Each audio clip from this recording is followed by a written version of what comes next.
इंसान के मरने के बाद जब उसे दफना दिया जाता है तो उसके एक दिन के बाद यानी 24 घंटों के बाद उस मुर्दे की आंतों में एक ऐसे कीड़ों का गिरोह जन्म लेता है।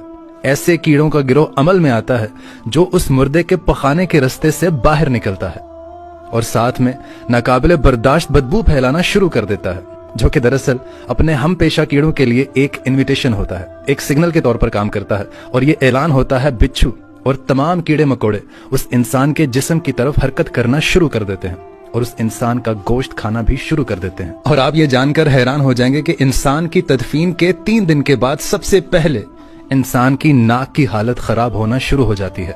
6 दिन के बाद इंसान के नाखून गिरना शुरू हो जाते हैं और 9 दिन के बाद इंसान के बाल भी गिरना शुरू हो जाते हैं और 9 दिनों के बाद इंसान के जिस्म पर एक भी बाल मौजूद नहीं रहता और साथ साथ इंसान का पेट भी फूलना शुरू कर देता है और 17 दिन के बाद पेट फट जाता है।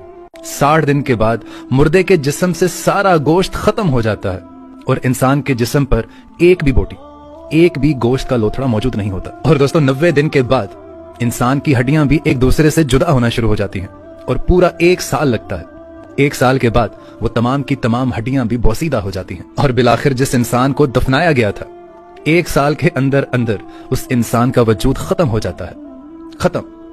अब मुझे यह बताएं कि अगर 1 साल में हमारा वजूद ही खत्म हो जाता है तो मेरे दोस्तों ये गरूर, ये तकब्बुर, ये हिर्स, ये लालच, ये घमंड, ये दुश्मनी, ये हसद, ये बुग़्ज़, ये जहां की इज्जत, वकार, नाम, पेशा किसके लिए?